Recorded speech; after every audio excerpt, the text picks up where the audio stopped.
Hi, hello, good morning. Welcome back to another video vlog by me. I'm a little bit tired this morning, I'm not gonna lie. I'm having a hard time waking up. I have been awake for 3 hours and I'm struggling. So what I'm gonna do is I'm gonna go for a walk.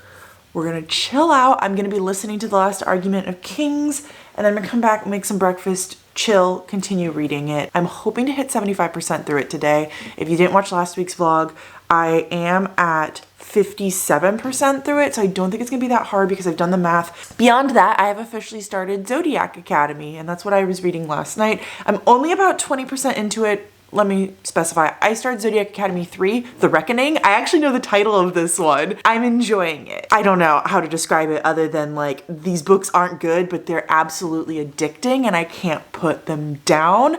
So I'm gonna be reading that and The Last Argument of Kings today and tomorrow, and I'm gonna try to finish both of them. I know that it's a little bit of a challenge, but I went grocery shopping this morning and I edited my vlog for Monday this morning.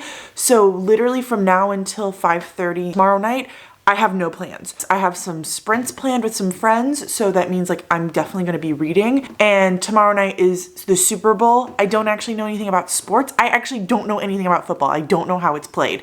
I know that the ball is weirdly shaped and that's about it. I get invited to the Super Bowl party every single year and there's amazing food. So I'm gonna go to that. It's gloomy, it's dark, and it's like mildly cold. It's like chill out. It's gonna be a nice time and I'm going to try my best to chill out, relax, have a good one. I will take you along with as much of that as I can, and I'll let you know what the books I'm reading are about later.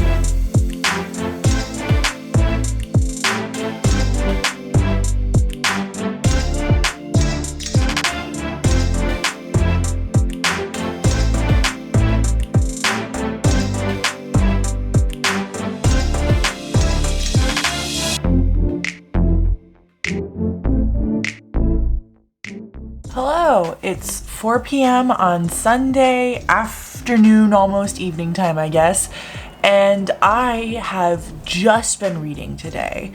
I wanted to finish up both The Last Argument of Kings and Zodiac Academy 3 today. I finished The Last Argument of Kings a few hours ago and I've just been focusing on Zodiac Academy. I have less than 10% left in the book and I'm leaving in an hour and a half to go to a Super Bowl party. Odds are I'll be reading on my phone while I'm there too most of the time. I want to talk to you guys before I finish Zodiac Academy because I'd like to sit and talk with you right now about Last Argument of Kings, and then I'm gonna leave you to go and read, and then I'll be back either later this evening or tomorrow to tell you how the ending of Zodiac Academy went. Last Argument of Kings is the third book in the First Law series by Joe Abercrombie. It is a trilogy and it is like a completed storyline. There's definitely some things that are left unanswered at the end of it, but there are other books that are taking place in this world. So I'm assuming that the questions that we got left with are going to be answered in future books in this world. I hope so. I really enjoyed this one. I enjoyed it more than book 2, but less than book 1. That's actually pretty average usually for me in a trilogy. I like book 1 the most, and then book 3 the next, and then book 2 the least. I've rated all of them 5 stars, so that made me really happy that this one was also a 5-star. I wasn't ready for me to be in so much pain today when I was reading this book. I knew that the ending was going to be painful. I thought that Joe Abercrombie was going to kill off some of my favorite characters, and that was going to be how I was feeling the pain, and I forgot that there are worse things out there than death that can happen to characters. There were so many betrayals at the end of this book, so many twists, so many turns that I did not see coming. I was hooked. I was so into it. I was struggling to look away, to do anything else. it was so good. And I felt that way for pretty much all of part 2 in this book. There were some things I didn't necessarily love about this book or this series as a whole. It's more so not that I have issues with the series, it's that I wish that there could have been things done slightly differently or in a better way. I really do like the women that we have in this book, but they were definitely lacking compared to how much male representation we have. And I feel like when I look at the women's end story versus the men's end story, everyone's miserable. No one had a happy ending. Everyone is out there struggling. But I kind of felt like the women's ending were just a little bit worse off than the men's ending. And I kind of would have liked to have seen like at least one woman being a little bit happier than she was. I guess you could technically argue there is one person who kind of has it decently well off, but like she's still out there struggling. But I also know that these books were written in like 2008. Women weren't invented until 2012, and we all know this. But I really enjoyed it, and I will say, like, for it being a high epic fantasy book written by a white man, I was pleasantly surprised with how much women representation there was in the book. Thought that they were diverse women and that it was done pretty well for the most part. I just would have liked to see a little bit more of it. So my claw pile, it came out to a 4.9.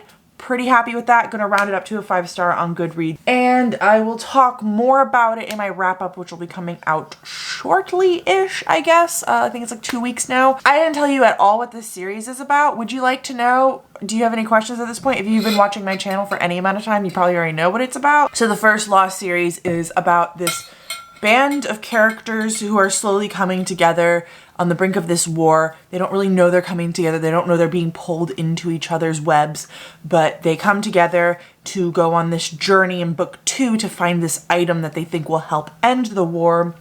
And then book 3 is mostly about the war, but honestly, for a book that's about war, I'm not a huge fan of fighting, and there wasn't that much war in it, and I was very happy with that. In fact, the war ends, I think it was like around the 75% mark, and the rest of the book is like the aftermath of the war, and I was so into that part of the book. Like, that was so interesting to me. We're following like a lot of different characters. The Blade itself made it on my favorites of the year list last year, and then Before They're Hanged and The Last Argument of Kings are definitely books that will be like favorites that I talk about and I reread in the future because I really, really enjoyed them. Really, what is just amazing about Joe Abercrombie's work, I say it every single time, but it's his characters. He writes amazing, well-rounded, such intricate characters, and you can't help but fall in love with them, and you can't help but like feel bad for them and want them to have things better for themselves. That's all I have to say about that book for now. I'm home from the Super Bowl, so it's time for me to update you all on how finishing Zodiac Academy went. I went to the bowl. The bowl was fine. The sports happened. I actually saw a fight break out, and that was kind of fun. I finished Zodiac Academy 3, which is Zodiac Academy The Reckoning. It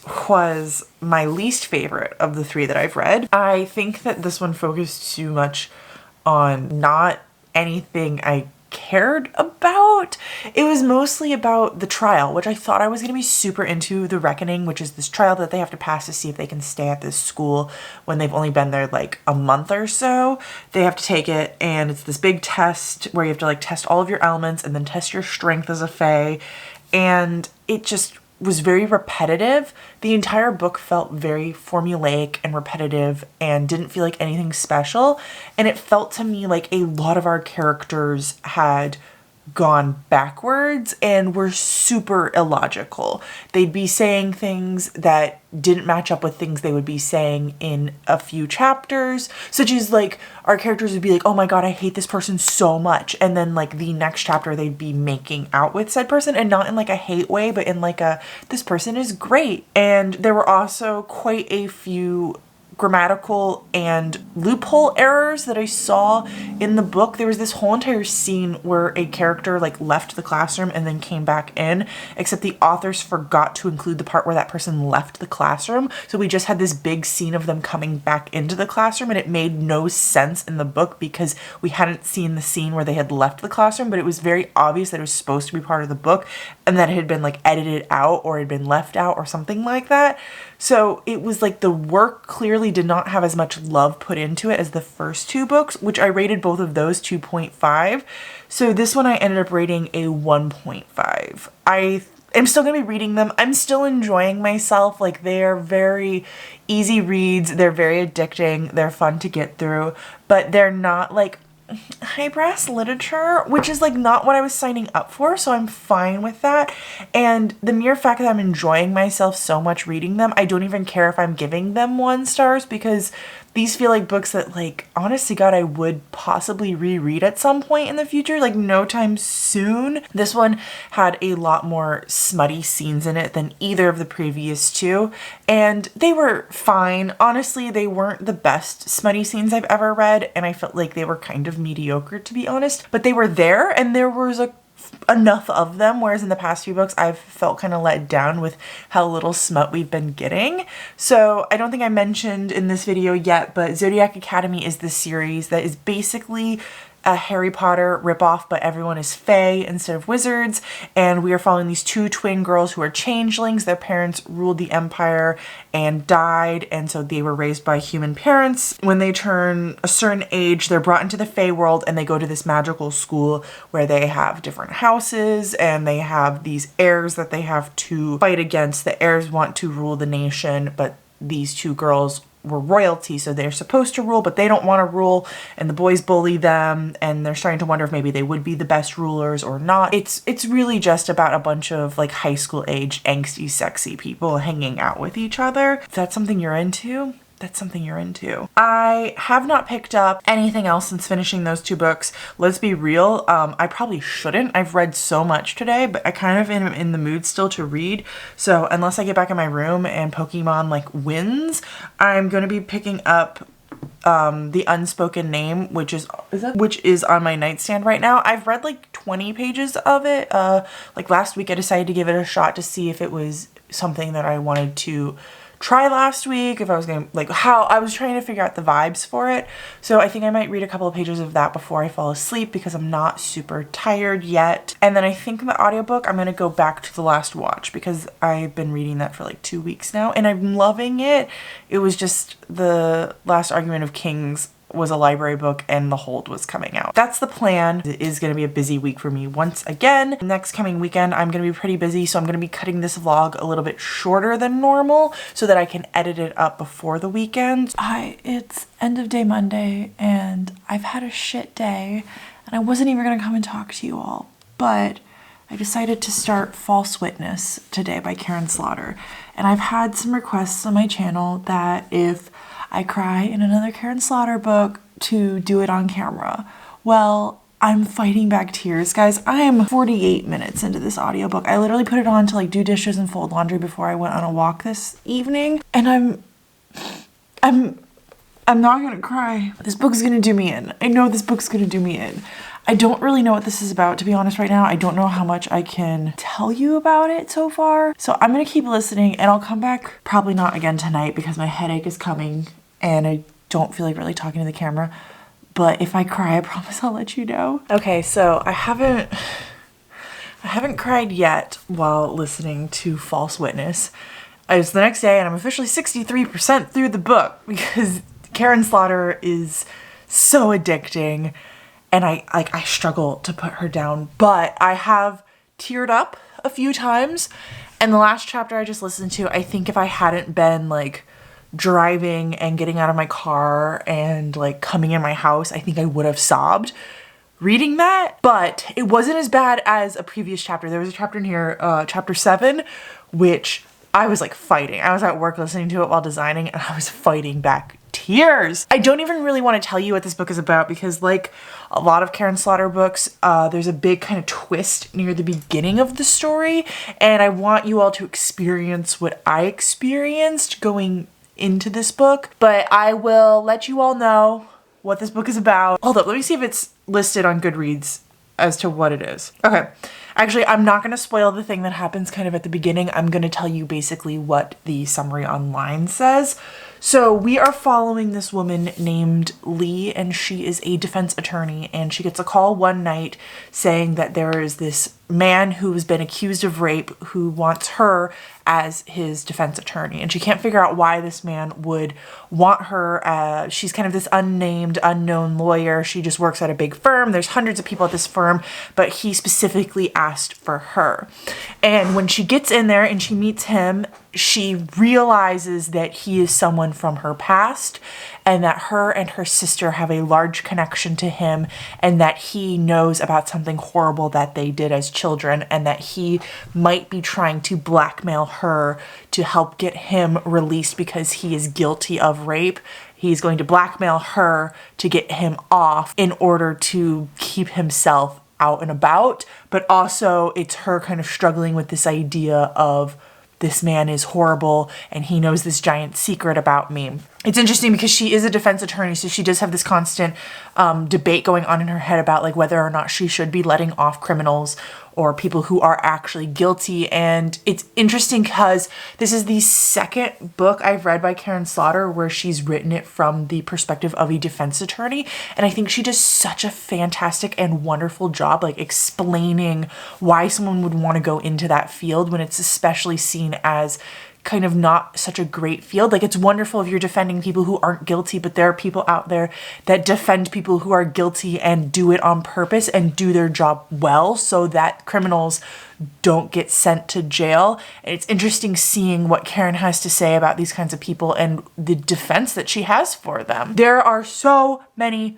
trigger warnings in this book, guys. I can't even begin to tell you all of them, but on-page rape, on-page child rape, torture, abuse, murder, mutilation of bodies, anything that you normally see in a Karin Slaughter, which is just very dark, very criminal, very hard to read stuff, is what you're going to be getting in this one. It reminds me very, very much of both Pretty Girls and The Good Daughter. It's like as if those two books like melded into one. There's a character in here that reminds me very much of Paul from Pretty Girls. And the way that this story is told is kind of in two POVs, the two sisters.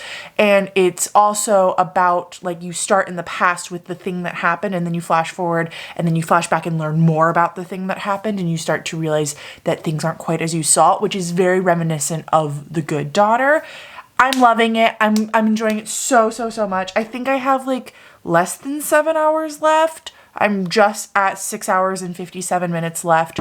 I'm listening on ×2 speed and it is 4 p.m. So there is a chance I just finish it today because I'm so addicted to it. But there's also a chance that I chill out and take a break and finish it up tomorrow morning before I go to work. No matter what, I'll let you guys know how it goes. Oh, I should mention though before I go that this is Karin Slaughter's newest book. So a large part of the story is about COVID. COVID is taking place in this world and is affecting things that are happening in this world. And it is a talking point. It is brought up quite a lot. It is mentioned. It affects the characters' lives. Multiple characters in the book have had COVID in the past. So if that's something that bothers you or you don't necessarily want to read about, but you maybe want to read like a really good Karin Slaughter book, go check out some of her other stuff. This one is not for you. Hi, welcome to the End of Day Wednesday. This is going to be the last clip that we have in this reading vlog because I need to get this edited before this weekend. So this is a project I worked on yesterday while I was listening up to the ending of False Witness. No, this has nothing to do with False Witness.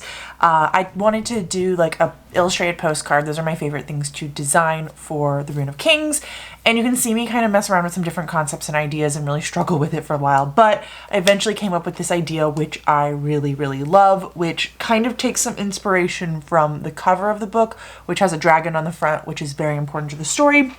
And then I really wanted a sword somewhere in the work because the Rune of Kings is a sword in the story. That is the name of the sword. And I wanted that to be a large part of it and to be important to it. So I made this up and it was so much fun to draw again. It put me such in the spirit to actually be making art some more. I haven't like drawn like this in a long time and it was so much fun and I hope I can do it again. And I would like to do it for more book covers in the series. That's my favorite thing to do, is to take like a book cover and turn it into some type of illustrated postcard kind of a thing. I have quite a few that I have done in the past. My absolute favorite is the one that I did for A Court of Silver Flames, which if I remember to, I'll throw it up here. So that's what I did yesterday. I was finishing up listening to False Witness. I actually had a little bit more than an hour to do this morning for it, and then I was absolutely done with the book. So I have finished it. I'll tell you all right now, I did cry, and I'm so sorry that I couldn't get it on camera, but I was crying while I was driving to work and listening to it this morning, so there wasn't any way I was going to be able to record that for you and show you the fact that I cried. And I only cried, like, I think it was like 2 tears out of one of my eyes. It wasn't like a sob or anything like that. And I was crying because someone was just being so kind and so nice to one of the characters in our book that it just like really touched me. And it was such a good moment in the story. I really, really loved this book. It was so phenomenal and so well done. Karin Slaughter just aces almost every single thing that she writes. She does such a good job with thrillers, and I ended up rating this one 5 stars. Officially can say that my favorite Karin Slaughter books that I have read in order would be Pretty Girls, False Witness, and then The Good Daughter, and Faint Cold Fear, whichever the name of that one is. I did not really care for that one, but the 3 standalones that I have read are in that order. I really liked this ending a lot. I think the ending of this book was phenomenal, and I think she did a really good job with the pop culture references. She had a author's note at the end explaining why she focused so much on putting COVID into the story, and she kind of referenced back to some of her previous works. Specifically, she did reference Pretty Girls, which was really fun. So that was nice to have her kind of talk about why she wrote this book and why she used so many cultural references in it. This was so fantastic. If you've read any of her previous stuff, I highly recommend moving on to this one. Normally Karin Slaughter has a ton of twists, but this one was like so many for her, and I was there for it. I really, really heavily enjoyed this book. That's it for this week. I had a good time. This week has been going pretty dang well. I believe this coming Friday is TBR Bingo, if I am thinking correctly. So we're not playing TBR Bingo anymore. I believe this coming Friday is TBR Opoly. So stay tuned for that. I hope you're all having a lovely day. I don't remember how my outro goes, but until next time, I will talk to you in the comments. Bye.